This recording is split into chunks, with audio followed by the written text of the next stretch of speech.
So we have seen difference between sensible heat and latent heat. Sensible heat என்னன்னு பார்த்தோம். Heat required to rise the temperature at constant phase, sir. அவ்வளவுதான், phase மாறாது. latent heatனா Heat required to change the phase at constant temperature and constant pressure, sir. Super. ரெண்டு ஹீட்டும் சேர்த்தோம்னா sensible heat plus latent heat சேர்த்தோம் அப்படின்னா that is can be called as total heat.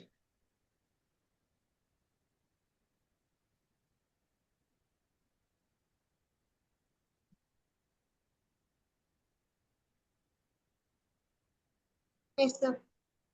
So அடுத்தது நம்ம தெரிஞ்சுக்க போறது சென்சிபிள் ஹீட் ஃபேக்டர் அப்படின்னு ஒரு விஷயம் தெரிஞ்சுக்க போறோம். Sensible heat factor.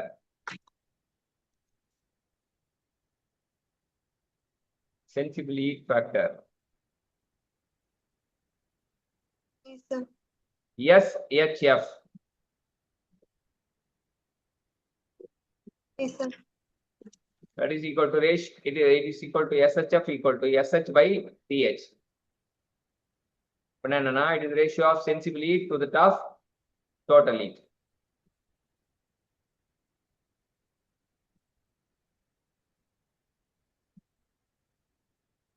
Yes, sir. Yes, sir. அப்ப சென்சிபிள் ஹீட் ஃபேக்டர் வந்து sensible heat by total heat சொல்லலாம் ஃபார்முலா. இல்லாட்டி sensible heat divide by sensible heat plus latent heat கூட சொல்லலாம். ஏன்னா டோட்டல் ஹீட்னா sensible heat plus latent heat இல்லையா? கரெக்டா? Yes, sir. Okay.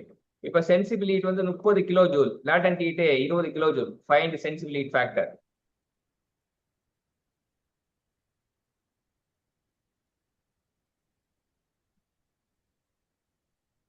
3/5, sir. Divide பண்ணா 3/5 டிவைட் பண்ணா என்ன வரும் டெசிமல்ல? 0.6, sir. 0.6 0.6, sir. Okay fine. 0.6. இப்போ இதான் நம்ம தெரிஞ்சுக்க வேண்டிய விஷயம். Sensible how to calculate sensible heat factor ஒரு முக்கியமான கொஸ்டின். சரியா? Yes, sir. அதே போல சென்சிபிள் ஹீட் ஃபேக்டர் கொடுத்துட்டு சென்சிபிள் ஹீட் கொடுத்து லேட்டன்ட் ஹீட் கேட்பாங்க, மாத்தி மாத்தி கேட்பாங்க. சென்சிபிள் ஹீட் ஃபேக்டர் 0னா என்ன புரிதல் ஏற்படுது?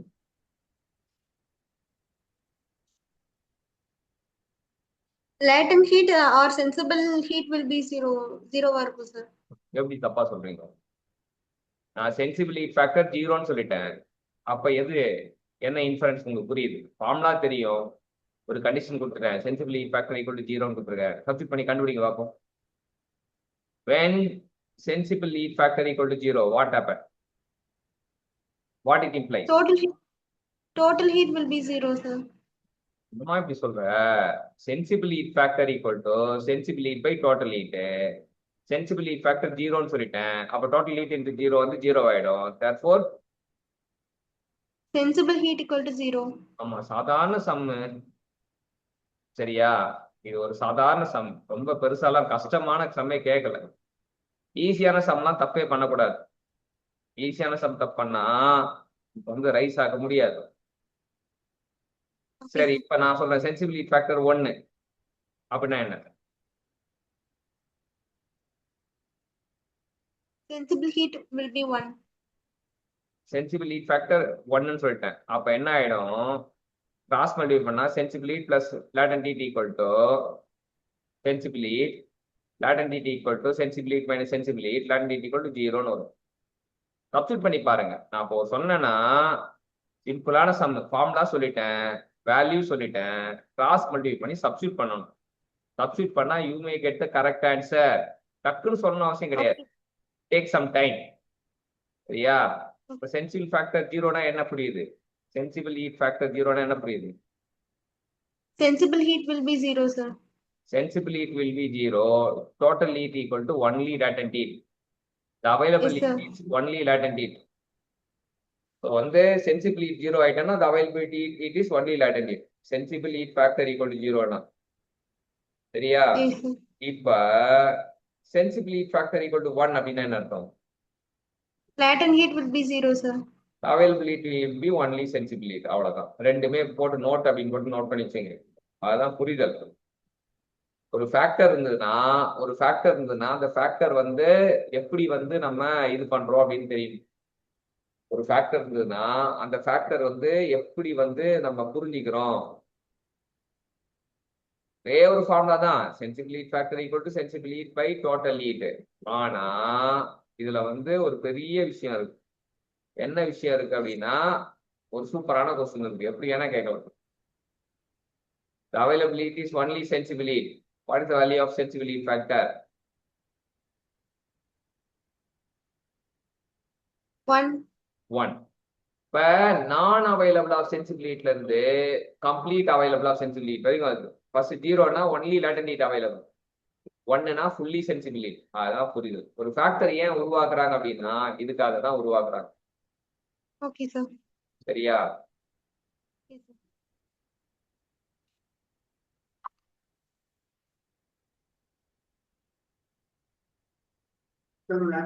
எதிரும் தெரிவிப்பார்.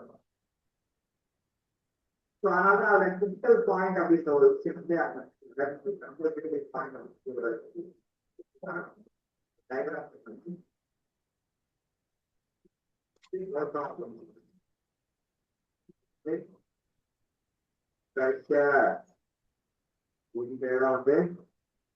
என்தால்பி அப்படின்னு சொன்னாங்க.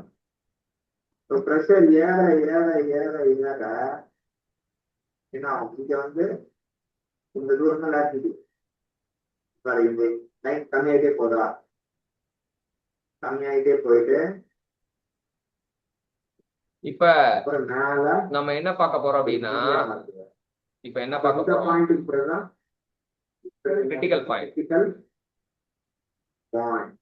Critical point latent is 0. At critical point latent is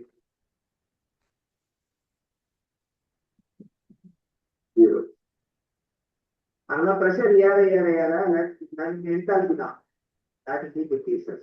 ஒரு particular pointல critical pointல 0 ஆயிடும். Thank you, champions. The content of the video உங்களுக்கு next content. என்ன புரியுதுன்னா, கிரிட்டிக்கல் பாயிண்ட்னா அந்த டிப்போட அந்த டோமோட டாப் தான் கிரிட்டிக்கல் பாயிண்ட். சரியா? டோமோட டாப் தான் critical point. Good morning, students. Professor asked. So டோமோட டாப் தான் கிரிட்டிக்கல் பாயிண்ட்றப்ப அந்த டாப்ல வந்து லேட்டன்ட் ஹீட் அந்த இப்ப அந்த படத்துல பாத்தீங்கன்னா அப்படின்னா வந்து ஃபர்ஸ்ட் கீழே இருக்க வரைக்கும் கர்வ் இருக்கும். டோம் வரைக்கும் இப்படி ஒரு கர்வ் இருக்குன்னு வச்சுங்களேன். டோம்ல டிப் பாயிண்டா மாறிடும். ஆனா பேஸ்ல என்ன இருக்கும்? It will be line. இப்படி டோம் வந்து இப்படி போனால இந்த லைன் வந்து என்ன போக போக போக இப்படி இருக்கு லைன். அடுத்த லைன் சின்னதா இருக்கும், அதுக்கு அடுத்த லைன் அதை விட சின்னதா இருக்கும். மேல உச்சிக்கு போனோம்னு அந்த லைன் என்ன ஆயிடும்? புள்ளியா மாறிடும். புரியுதா? ஒரு பெல் கர்வ் ஞாபகம், பேஸ்ல கோடு போடலாம், ஆனா உச்சியில புள்ளி தான் வைக்க முடியும். அந்த கோடு வந்துதான் வந்து எதை குறிக்குது அப்படின்னா லேட்டன்ட் ஹீட் குறிக்குது. அந்த உச்சிக்கு போனதுக்கு அப்புறம் கிரிட்டிக்கல் பாயிண்ட் போனதுக்கு அப்புறம் லேட்டன்ட் ஹீட் 0 ஆயிடும்.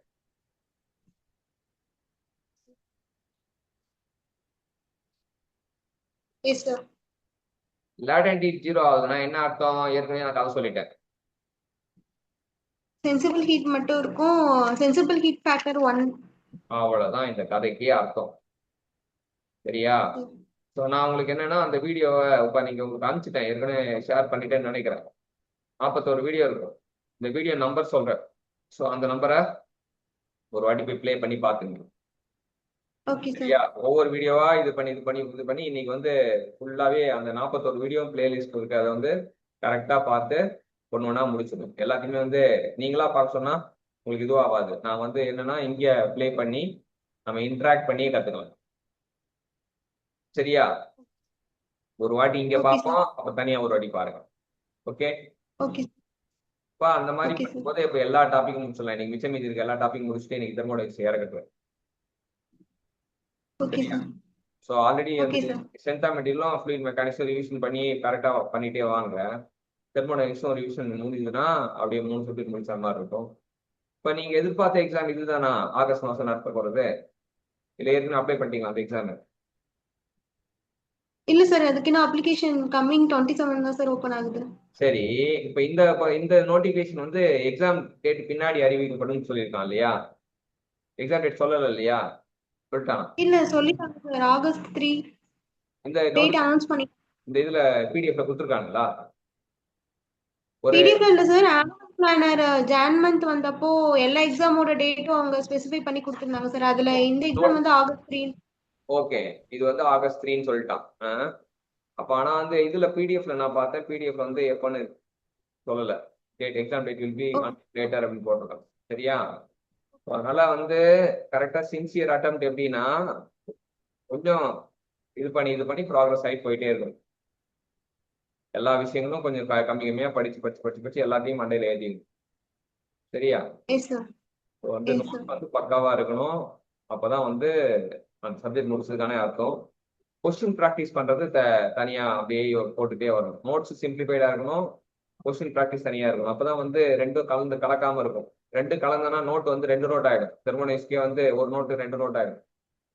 அப்ப Yes, sir. சால்வ் பண்றதுக்கு தனியா ஒரு நோட் வச்சுக்கணும், நம்ம இது Sir. பண்றதுக்கு ஒரு தனியா ஒரு இது வச்சுக்கணும். நம்ம Yes, sir. ஒரு 20 பேஜ் நோட்ஸ் அந்த மாதிரி தான் இருக்கும். ஸோ அப்போ வந்து அதனால Okay. வந்து நமக்கு யூஸ்ஃபுல்லா இருக்கும் அப்படின்றது பார்க்கலாம். ரிவிஷன் பண்ணும்போது பக்காவா இருக்கும். Okay, sir. சரிங்களா? தேங்க்யூ. Okay, sir. லஞ்ச் முடிச்சுட்டு மறுபடியும் இது பண்ணுவோம். நான் அதுக்குள்ள அந்த 41 வீடியோ சென்ட் பண்றேன். ஒரு வீடியோ சொல்றேன். ஒரு வீடியோ பாருங்க, பார்த்துட்டு அதுல என்ன டவுட் இருக்கு நோட்ஸ் எடுங்க. முக்கியமா எப்ப பார்த்தாலுமே வெறும் வீடியோ மட்டும் பார்க்காதீங்க. Always have a pen and paper along with video. Yes, sir. சரியா? ஜஸ்ட் ஒரு வாட்டி வாட்ச் பண்ணும்போதே அப்படியே பாஸ் பண்ணிட்டு அப்படியே எழுதும். பாஸ் பண்ணிட்டு எழுதும். கண்டினியூஸா ஃபீட் Okay, sir. பண்ணிட்டே தான் மண்டையில ஏறாது. ஸோ வந்து நம்ம என்ன பண்ணா வாட்ச் பண்ணி பாஸ் பண்ணி எழுதணும். எல்லா பாயிண்ட்ஸும் நோட் பண்ணி வச்சுக்கணும். சரியா? Okay, sir. இப்ப இன்னைக்கு Okay, sir. டேன் பண்ணதோட விஷயமே என்னன்னா சென்சிபிலிட்டி லேட்டன்ட் ஹீட் தான். சென்சிபிலிட்டினா heat required to raise the temperature at constant phase. Latent ஹீட்னா heat required to change the phase at constant pressure and temperature. At critical point latent heat is 0. எல்லாமே பார்த்து. Sensibility factor is ratio of sensible heat to top total heat. எல்லாம் பார்த்தோம். So எல்லாமே சுருக்கமா தான் சொல்றேன். ஆனா சுருக்கமா சொல்றதுக்கு வந்து நீங்க என்னன்னா திரும்ப திரும்ப நினைச்சு பார்க்கணும். ஒரு விஷயத்த நினைச்சாதான் அந்த கண்டென்ட் நம்ம கிட்டே வரும். Okay, sir. நினைச்சாதான் நான் வரும். திரும்ப திரும்ப ஒரு வாட்டி நடத்தினது பார்த்தது மட்டும் பொத்தாது. நம்ம திரும்ப நினைச்சு பார்க்கணும். அப்ப அந்த கண்டென்ட் Okay, உள்ள sir. வந்துடும். கண்டென்ட் உள்ள வந்துச்சுன்னா கொஸ்டின் பார்க்கும் ஈஸியா தெரியும். எங்கேயாச்சும் ஒரு கொஸ்டின் Yes, பேப்பர் sir. நான் இது ஃபர்ஸ்ட் லாக்கு வந்து கொஸ்டின் அனுப்ப சொன்னேன். இன்னும் எனக்கு வந்து சேரல. இல்ல சார் நான் சென்ட் பண்ண. இல்ல, நான் சொல்ற ஃபார்முலா நோட் பண்ணீங்க. Q = del U + W. இதை பயன்படுத்தி ஃபார்முலா இது போட்டிருப்பான். அட்லீஸ்ட் அதுல 50 ப்ராப்ளம் வச்சிருக்கும். எனக்கு 10 ப்ராப்ளம் கொடுத்தா கூட போதும். Q = del U + W. சரியா? வரல. Yes, sir. அப்பப்ப சொல்றத நானே மறந்துடுவேன். நீங்க ஞாபகம் வச்சுட்டு ஃபாலோ பண்ணாதான் வந்து கரெக்டா போகும். சரியா? Yes, sir. எத்தனை போஸ்ட் இருக்கு இந்த கால் ஃபார்ல? Number of post for mechanic எத்தனை? என்னென்ன கேட்டகரி பண்ணலாம்? டோட்டல் 6 போட்டிருந்தது சார். இல்ல, நான் என்ன சொல்றேன்னா ஃபர்ஸ்ட் வந்து மெக்கானிக்கல் இன்ஜினியரிங்க்கு எலிஜிபிள் போஸ்ட் எத்தனைன்னு பாருங்க. பார்த்துட்டு அது சிலபஸ் எல்லாமே தனியா பிரிண்ட் அவுட் போட்டு வச்சுங்க. போன்ல இருந்தாலுமே தனியா பிரிண்ட் அவுட் போட்டு வச்சுங்க. வீட்டுல அப்படியே கதவுல இல்ல அந்த சுவர்ல அப்படியே ஒட்டி வைங்க. அப்ப சிலபஸ் முடிக்க ஸ்ட்ரைக் அவுட் பண்ணிட்டே வாங்க. அப்ப எப்ப முடிக்கிறோம் அப்படின்னு தெரியும். சரிங்களா? நம்பர் ஆஃப் போஸ்ட் தெரிஞ்சீங்க, சிலபஸ் தெரிஞ்சீங்க, நோட்ஸ் பக்காவா எடுங்க. அப்பதான் வந்து ப்ராக்டிஸ் வந்து கரெக்டா இருக்கு. எனர்ஜெட்டிக்கா இருங்க. Stay energetic. கிளாஸ் நடத்துறேன்னா always have a bottle of water. அப்ப தண்ணி எடுத்து குடிச்சிட்டே இருங்க. அப்புறம் நல்ல கரெக்டான டைம்ல ஒர்க் அவுட் பண்ணுங்க. சீக்கிரமா சிலபஸை முடிச்சுட்டு இந்த எக்ஸாம்க்கே தயாராகுங்க. சரிங்களா? All the best.